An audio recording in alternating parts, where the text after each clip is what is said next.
bienvenue sur ma chaîne Un fil jusqu'à toi.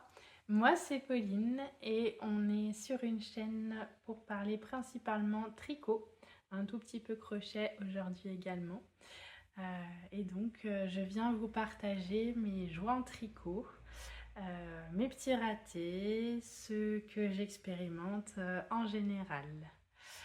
Je voulais remercier aujourd'hui en particulier Madeline de la chaîne Deline Tricot qui a parlé de mon podcast sur le sien et dont les mots m'ont beaucoup touchée. Donc merci à toi si tu repasses par là. Et puis surtout, merci à vous également d'être là, de revenir. Bienvenue aux nouveaux qui arrivent sur cette chaîne. Merci pour vos likes, pour vos abonnements, pour vos commentaires qui me font toujours un grand plaisir. Aujourd'hui, on est lundi 10 mars et je reviens vous présenter plusieurs ouvrages, certains que vous avez déjà vus. Et pour démarrer, ce sera un ouvrage que je n'avais pas pu vous montrer dans son entièreté la dernière fois puisque le patron n'était pas sorti. Vous pouvez également me retrouver sur Ravelry et sur Instagram. Je vous mets les liens en barre d'infos. Mon Ravelry est plutôt à jour en général, donc n'hésitez pas à vous y référer s'il manque des choses, des références, ou n'hésitez pas à me poser des questions en commentaire ou en message. C'est parti!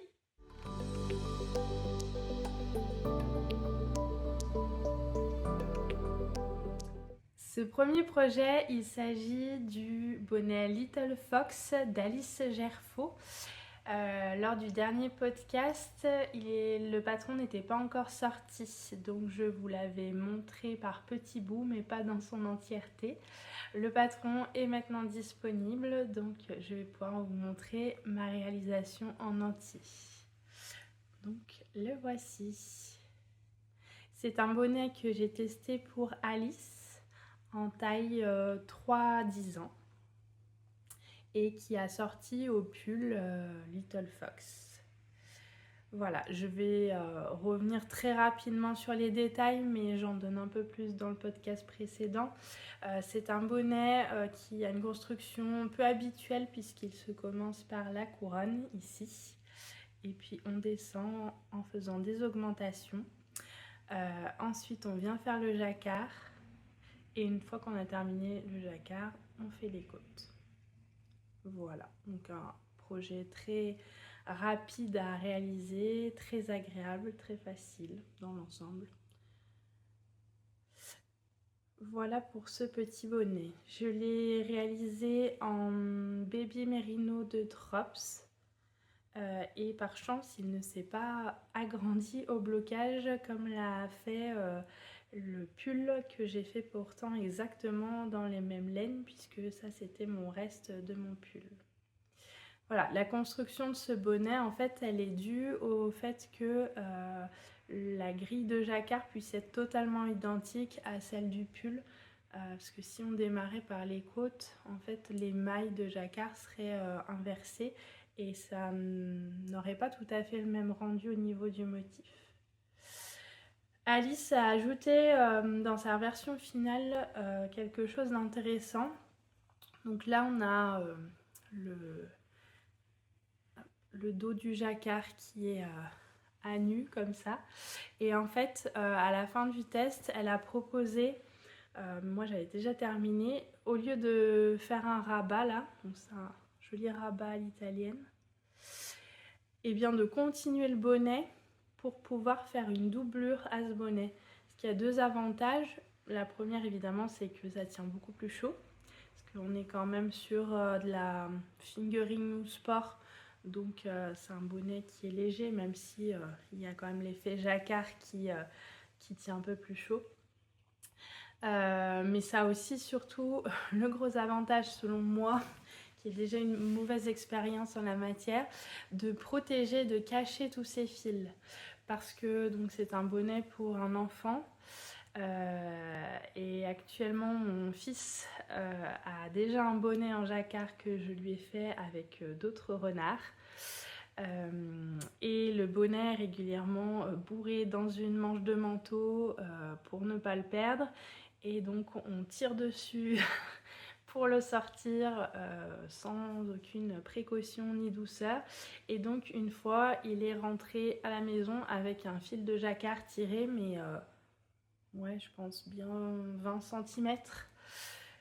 Voilà, donc il a fallu que je refasse à l'aiguille tout le jacquard pour le remettre à peu près bien. Ça s'est jamais aussi bien remis, aussi bien lissé qu'à l'origine évidemment.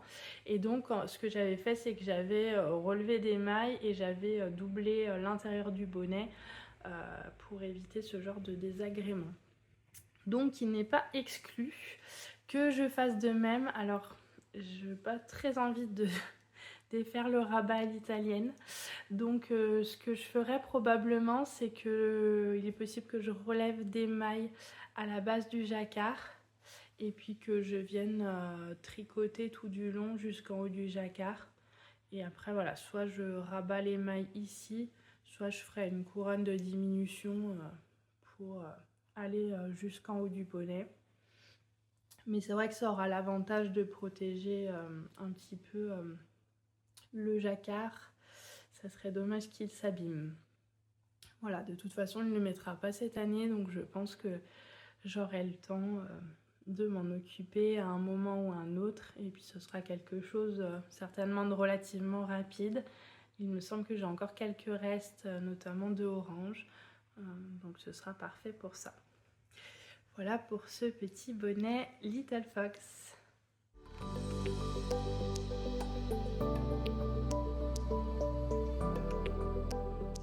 L'ouvrage suivant, je vous l'avais déjà présenté, terminé. Il s'agit du pull Spring Smiles de chez Drops.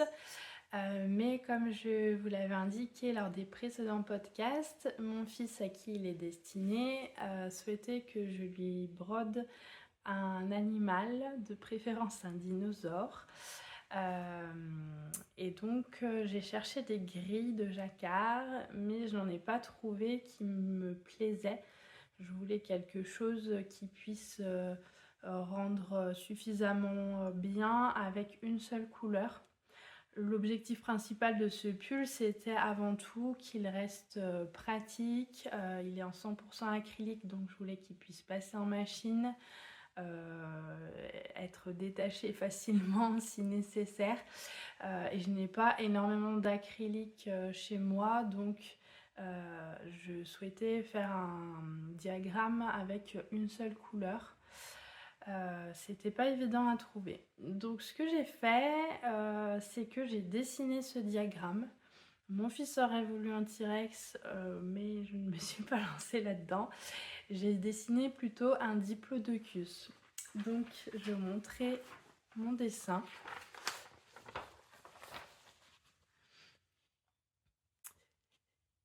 Et je me suis dit qu'à partir de ce diagramme, j'allais rebroder en duplicate stitch le pull que j'avais déjà terminé. Alors je suis assez contente de mon dessin, je trouve pas mal. Je trouve que le rendu sur le pull est un peu moins bien, je sais pas, je trouve que le dinosaure fait un peu tasser. Mais mon fils est très content, donc ça me va quand même. Je vais vous montrer le pull.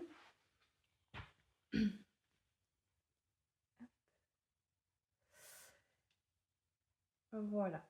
Je pense que j'aurais pu rajouter quelques rangs pour rallonger le cou du dinosaure. Mais une fois que j'ai eu rentré tous les fils et que je me suis aperçue de ça, j'ai eu un peu la flemme de couper, de défaire, de refaire. Donc il restera comme ça. Mon fils est content, c'est le principal. Ça reste du fait main, c'est pas parfait. Mais voilà, je trouve que ma grille était plus jolie sur papier que sur le pull. Mais ça va quand même. Voilà, ce dessin, je l'ai fait avec de la Royale de chez Zeeman, que j'avais depuis un certain temps. Et ma foi, ça fait bien l'affaire. Alors, je ne l'ai pas encore rebloqué depuis que j'ai fait la broderie. Je suis pas sûre que ça change beaucoup de choses parce qu'on reste sur du 100% acrylique de toute façon. Donc, j'imagine que les mailles vont pas tellement bouger ou pas autant que sur de la fibre naturelle. Mais en tout cas, voilà, ça fait un joli petit pull enfant qui est quand même sympa, je trouve. Voilà pour ce projet Spring Smiles qui a un peu évolué et qui maintenant restera probablement comme ça.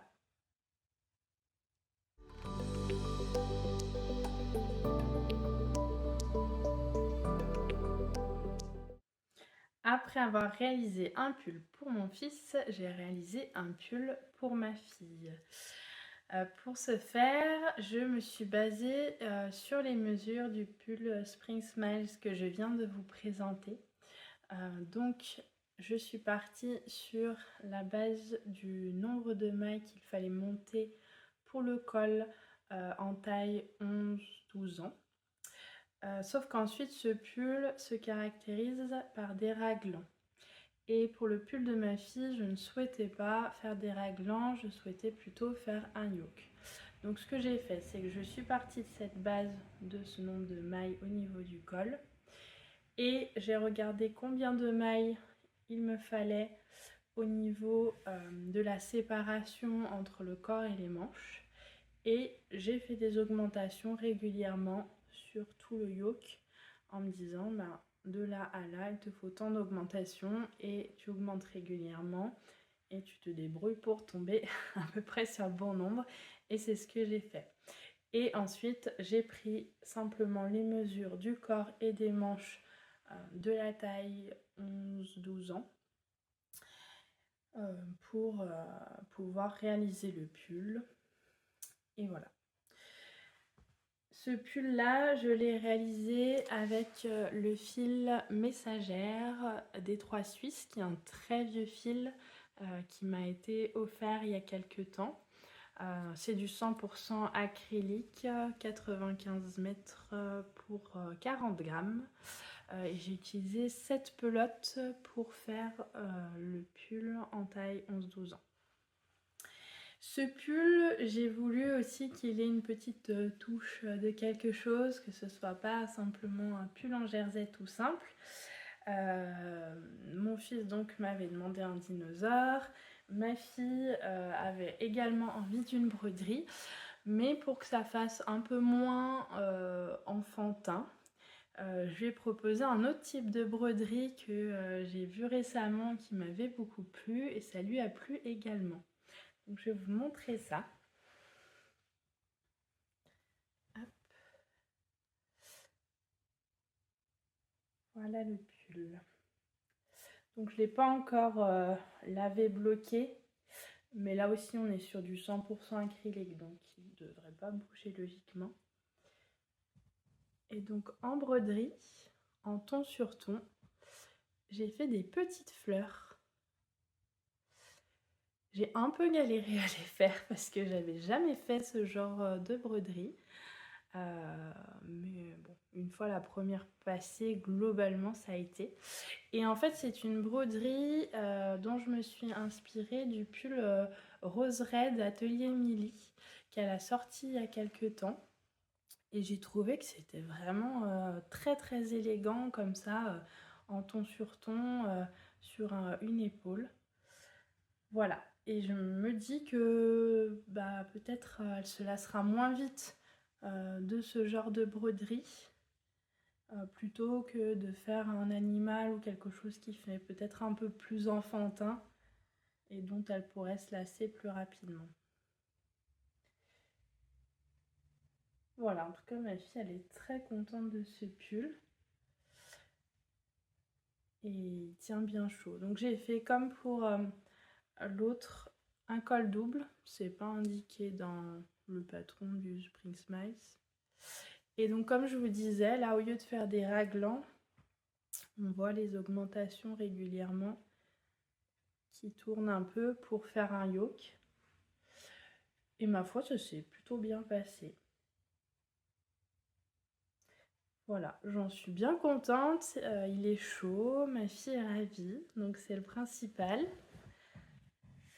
Et puis, la couleur est sympa, ça lui va bien. C'est un genre de vieux rose.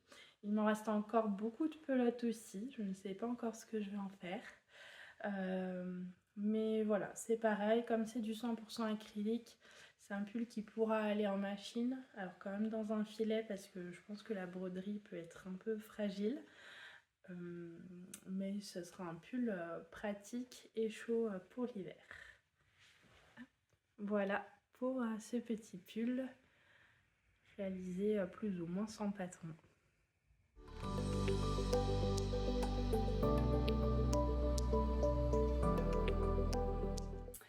Voici à présent un projet qui avance lentement mais qui avance. Il s'agit du Scotch Broom Wrap de Wool & Pine. Qui est un très beau cache-cœur avec des manches un peu particulières et que je tricote en laine The Woolly Skein. J'ai même retrouvé l'étiquette. La Single Lady coloris Agatha Harkness. C'est une très belle laine en single donc que j'avais acheté au Knit It en 2023. Et donc j'ai décidé de faire ce projet avec. J'ai beaucoup de mal à l'avancer régulièrement, je ne sais pas trop pourquoi. Peut-être parce que la fibre est belle et que j'ai envie vraiment d'avoir un beau projet tout à fait portable à la fin. Je ne sais pas, je le mets régulièrement en attente. Malgré tout, je l'ai quand même avancé depuis la dernière fois. Donc, ce qui me faisait hésiter, c'est que j'avais terminé logiquement le corps au niveau des augmentations. J'avais peur qu'il soit un peu juste, que ça soit un peu trop court. Donc ce que j'ai décidé de faire, c'est de monter une manche, au moins, voire les deux, pour voir si ça allait rétrécir la longueur. Parce que parfois quand on relève les mailles ici, ça, oui, ça rétrécit un petit peu au niveau de la longueur. Donc c'est ce que j'ai fait, sauf que le motif de la manche, qui fait un peu l'originalité du modèle, ne me plaisait pas plus que ça. Je vais essayer de vous mettre des photos du modèle d'origine et notamment de la manche. Donc j'avais décidé de tester un autre point. C'est ce que j'ai fait. Et j'ai bien avancé la manche, j'en ai fait une, elle n'est pas terminée. Et à nouveau je bloque parce que j'hésite sur la longueur. Je voudrais que ce soit surtout pas trop court parce que j'aime bien quand même les manches longues, mais pas non plus trop long et que ça me recouvre la main. Donc j'hésite à faire un nouveau blocage intermédiaire, sachant que j'en ai déjà fait un pour ce projet, pour voir si ça va bouger au niveau de la longueur ou pas. Mais en même temps, je n'ai pas très envie de faire ça. Donc pour l'instant, je l'ai remis un petit peu en suspens. Mais je vais le reprendre. Par contre, c'est vraiment une fibre extrêmement agréable à travailler. Elle est très douce. Donc c'est chouette. Pour la manche, j'ai trouvé un point sur internet qui me plaisait plus. Donc c'est un peu long à faire, plus qu'une manche en jersey classique. Mais ça me plaît bien. Hop. Donc voici le cache-cœur et la manche. J'espère qu'on verra bien le point. Donc c'est un point avec des mailles tirées qui ressemblent un petit peu au point cœur, mais qui n'en est pas un. Et je trouvais que ça apportait une petite touche d'originalité au projet.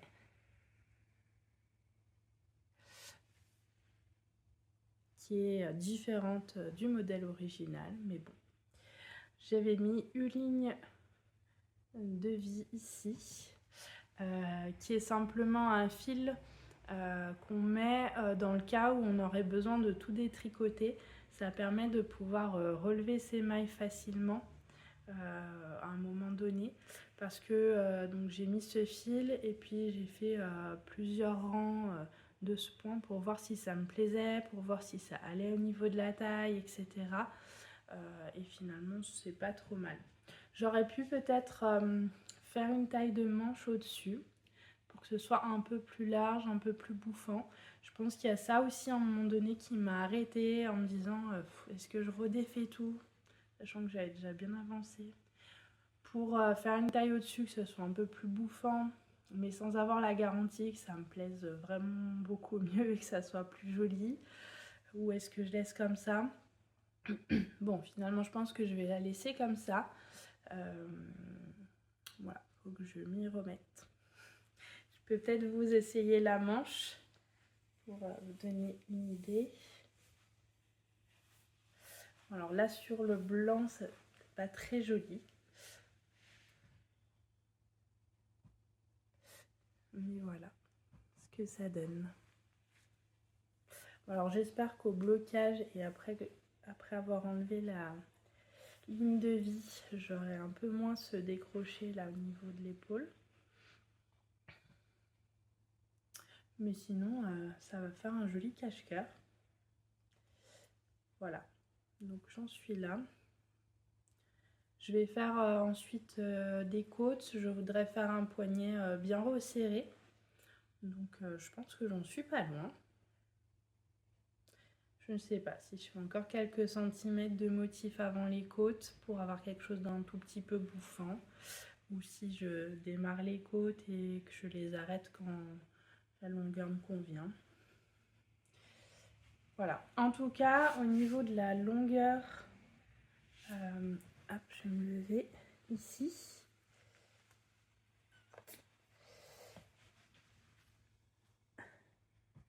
Voilà, ça arrive comme ça. J'ai décidé de le rallonger un peu finalement. Je n'ai pas l'impression qu'il est énormément rétréci après avoir relevé les mailles de la manche.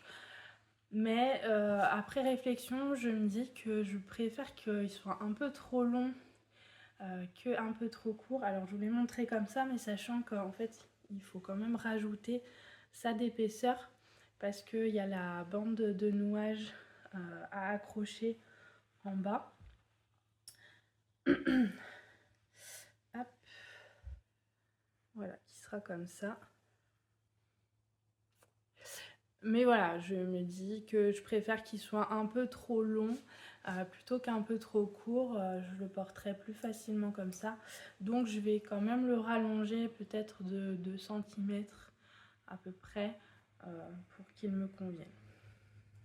Bon, mais une fois que j'aurai fait ça, j'ai encore la deuxième manche à faire évidemment, mais il est quand même bien avancé.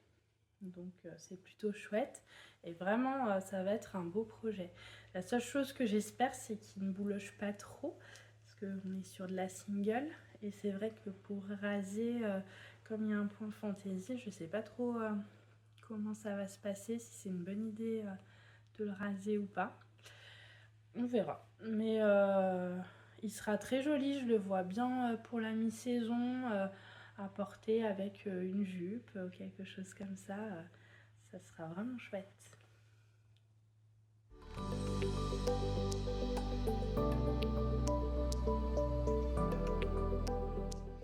Celle qui m'a donné du fil à retordre, même si j'ai pris beaucoup de plaisir à la tricoter en même temps, c'est la Scarflette de Justina Lorkowska, qui est un patron en anglais.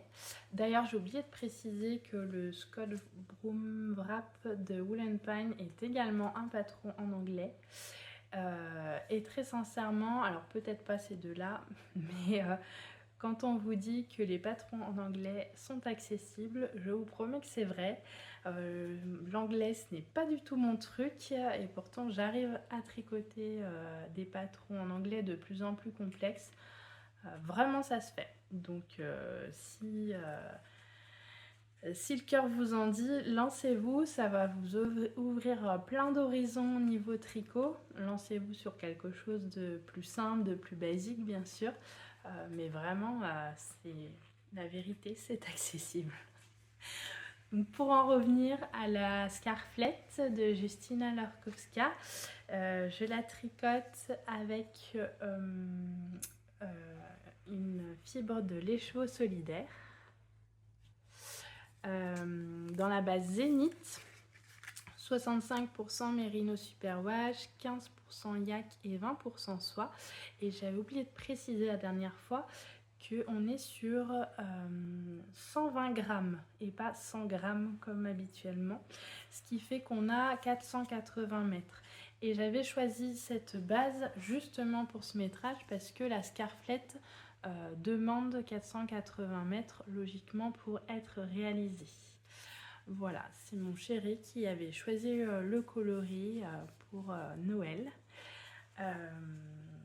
Et c'est vraiment une base super à tricoter. Je n'avais jamais eu l'occasion de tricoter de laine de l'écheveau solidaire.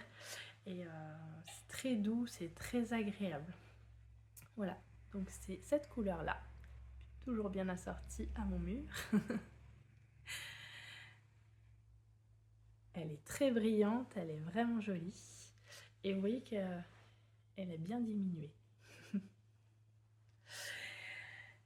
Donc la scarflette, patron très compliqué avec 7 ou 8 types de torsades différentes, mais très agréable à tricoter quand même. Il faut juste s'armer de patience.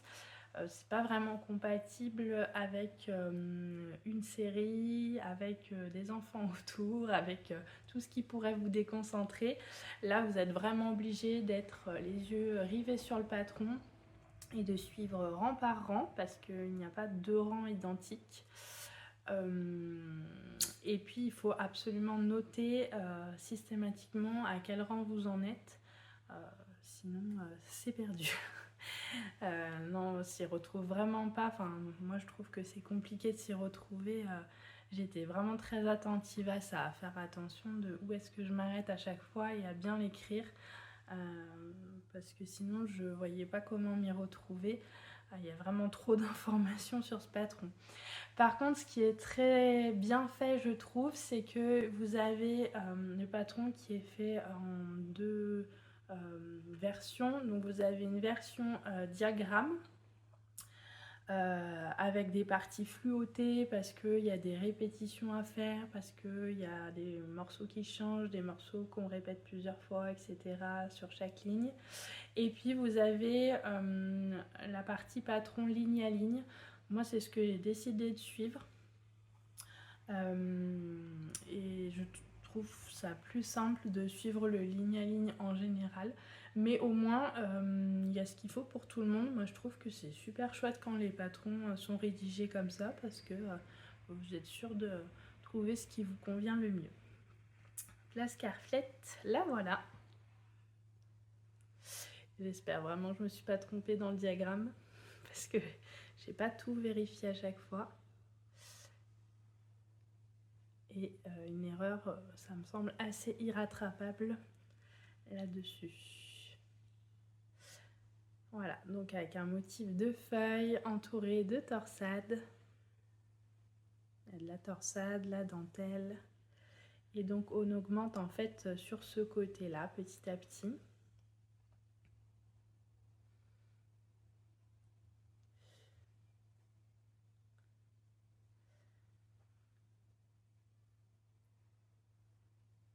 Et ensuite on rediminue. Voilà, j'en suis là. Donc j'ai presque terminé, il me reste je pense 2 sections et demie à peu près à faire. Il doit me rester moins de 50 mailles, sachant qu'on n'est pas sur un très grand nombre de mailles. Quand on arrive au centre, on doit être sur un maximum de 90 mailles, mais c'est extrêmement long à tricoter parce que le dessin parle de lui-même. Il faut être vraiment attentif et il y a beaucoup de manipulations à faire. Ça reste très très agréable, c'est vraiment un plaisir à faire, j'ai vraiment adoré. Mais c'est exigeant. Et alors pourquoi elle m'a donné du fil à retordre? Parce que après le dernier podcast, j'ai eu envie de m'y remettre assidûment. Et je me suis aperçue que sur un côté de ce qu'elle appelle le l'i-cord, alors ici on a une espèce d'i-cord et puis quelques rangs de points mousse sur les deux côtés pour encadrer la dentelle, les torsades. Et ben j'avais fait une erreur. Donc j'essaie de vous mettre des photos ici des fameuses erreurs que j'ai faites. Et en fait ça faisait vilain. Ça faisait vilain, sauf que c'était 14 rangs plus bas. Donc j'étais super dégoûtée, sachant que j'ai chronométré et sur les rangs un peu longs, et quand je dis un peu long, je parle même pas du milieu, je parle de avant, 10 rangs, je mettais 1 heure. Donc 14 rangs à défaire. J'étais vraiment déçue. En plus, défaire ça, c'est super compliqué parce que les torsades, parce que des mailles ensemble à droite, à gauche, etc., des jetés. Enfin, j'avais vraiment peur d'abîmer mon travail. En plus, à ce niveau-là, on a des espèces de double torsades qui se font sur 5 mailles et qui partent dans les deux sens. Donc il y a des mailles qui partent à droite, des mailles qui partent à gauche. Donc ça pareil à défaire. Ça aurait été compliqué. Donc je me suis dit de toute façon, foutu pour foutu. J'avais pas envie de laisser cette erreur, je trouvais ça vraiment vilain. Et franchement sur un ouvrage comme ça, qui prend énormément de temps, qui est fait dans une très belle fibre, je trouvais ça trop dommage de laisser cette erreur. Donc je me suis dit, lance-toi. Tu vas sécuriser tes mailles au niveau juste en dessous où c'était encore juste. Et puis tu vas les lâcher une à une et tu vas voir si tu arrives à les remonter correctement. C'est ce que j'ai fait et puis finalement ça s'est très bien passé. J'étais super contente. Je les ai lâchées une à une et en fait j'avais dû, je pense, peut-être inverser les mailles glissées. Parce que alors je vous ai dit c'est un espèce d'i-cord. Un i-cord classique, à l'endroit on tricote les 3 premières mailles et à l'envers on va les glisser sans les tricoter. Là c'est pas exactement ça, on est aussi sur un jeu de mailles glissées et mailles tricotées. Donc sur un rang on tricote, sur un autre rang on glisse, mais c'est pas les 3 en même temps. Donc ça fait aussi un genre d'i-cord, mais c'est pas un i-cord comme on a l'habitude de le faire. Et donc peut-être que j'avais inversé et que j'avais tricoté la maille quand il fallait la glisser et vice versa. En tout cas c'était vilain. Et donc j'ai lâché mes mailles une par une, je les ai remontées. Je crois qu'il y en a, je l'ai peut-être fait 2 ou 3 fois parce que il y avait des couacs, il y avait des choses qui allaient pas trop. Je les ai remontées au crochet et ça s'est bien passé et franchement ça se voit plus, je ne sais même plus où c'est. Donc je suis ravie pour ça parce que j'aurais été vraiment triste que de rester à quelque chose d'un peu vilain, même si bon, une fois autour du cou, je pense qu'on n'aurait pas vu plus que ça, mais moi je le savais. Et puis tout démonter, ça aurait été dommage. Donc je pense que la dentelle va bien se déployer au blocage. C'est vrai que là ça fait un peu resserré. Je vais voir si je peux vous montrer en entier pour la longueur. Hop là. Voilà.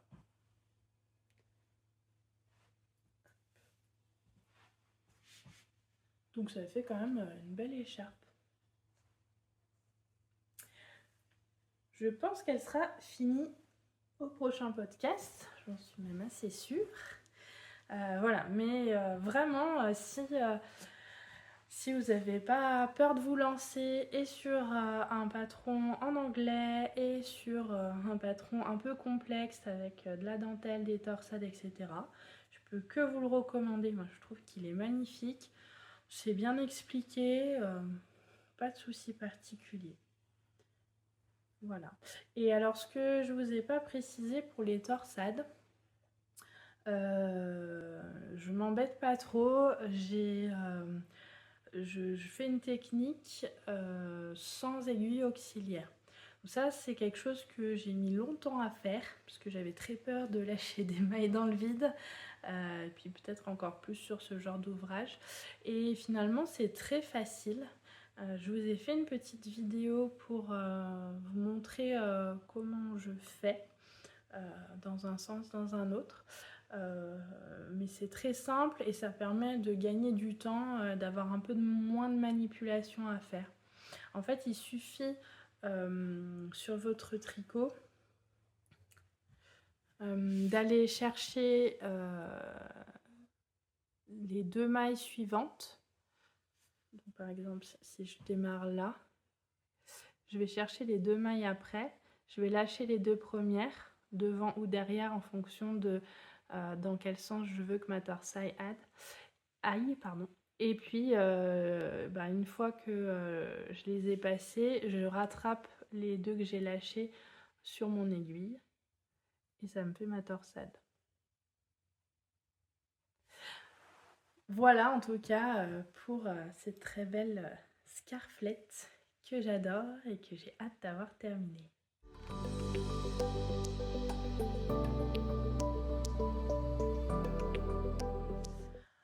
On va à présent parler un petit peu crochet. Ma copine Clémentine, que j'embrasse si toutefois par hasard elle passait par là, est maman de 2 petits garçons, dont le plus jeune qui a 4 ans et demi est mon filleul.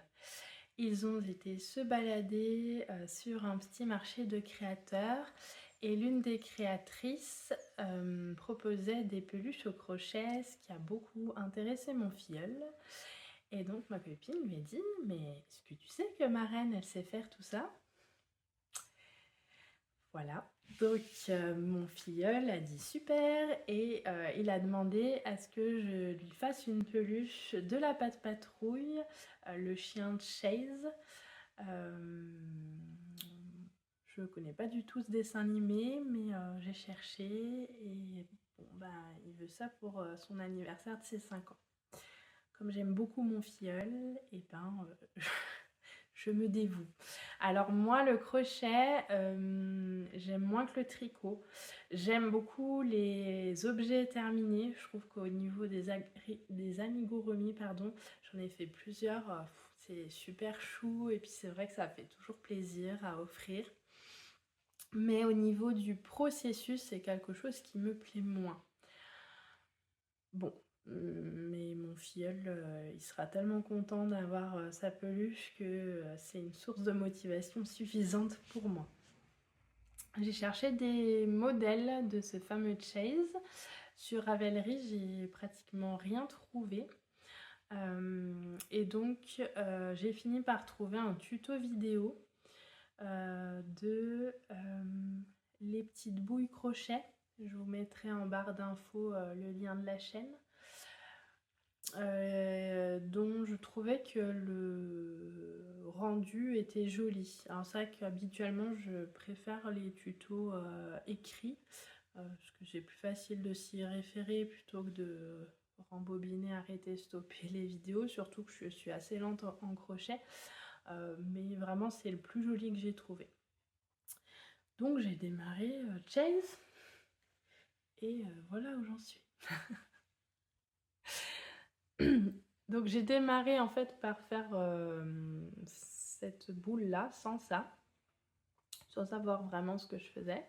Donc on fait une boule entière, ensuite on fait cette partie là, puis celle-là qu'on vient assembler ensemble, puis on vient coudre ces 2 parties sur la boule en rembourrant là, la boule évidemment on l'a rembourrée ici, et ça, donc c'est ce que je viens de terminer.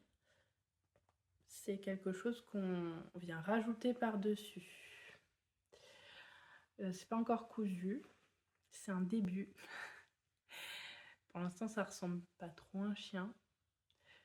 Mais bon, c'est rigolo. Alors, j'ai fait d'autres petites parties. Je vais essayer de vous montrer, mais pour l'instant, il n'y a rien d'assemblé. C'est vrai que les coutures, c'est pas ce que je préfère. Donc, il y a une partie hop, qui vient se mettre comme ça. Voilà, pour faire l'attache au niveau du nez du chien. Bon, ça va pas tenir, bien sûr. Hop. Ensuite, j'ai le museau. Tac.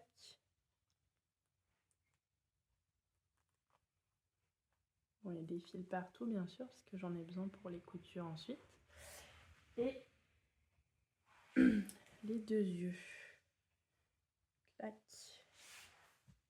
Voilà, déjà. Il ressemble un tout petit peu plus à quelque chose. Et donc là, en fait, il faut d'abord, a priori, que je vienne crocheter les oreilles et ensuite assembler tout le visage, si j'ai bien suivi. Voilà. Bon, j'ai le temps. Son anniversaire, c'est au mois d'août, donc je suis pas pressée. Mais j'espère que ça lui fera plaisir. Et qu'il en prendra soin, surtout. Voilà. Je les crochette avec du fil coton 3 de chez Fil d'Art, qui est un coton basique que j'utilise en général pour les amigurumis, notamment parce que j'ai un magasin Fil d'Art pas loin de chez moi, donc c'est pratique. Donc c'est du 100% coton et on a 121 mètres pour 50 grammes. Et il y a un choix de couleurs très important, donc ça c'est plutôt bien, surtout quand on fait des amigurumis. Donc toute ma petite pile de coton qu'il y a là, c'est pour Chase, parce qu'il a une casquette de policier avec un petit insigne, je crois. Donc il y a encore pas mal de travail sur cet amigurumi. Mais ça change un petit peu, et puis voilà. Voilà pour ce que j'avais à vous présenter aujourd'hui. Et bien, je vous remercie beaucoup d'avoir été présent à nouveau, d'avoir suivi ce podcast. N'hésitez pas à me laisser un petit commentaire, ça me fait toujours très plaisir de vous lire et d'y répondre. Et puis de me laisser à nouveau un petit pouce en l'air si le cœur vous en dit pour m'encourager à vous abonner éventuellement si ce que je vous propose vous plaît. Et puis je vous dis à bientôt et je vous souhaite une très belle semaine. Bye!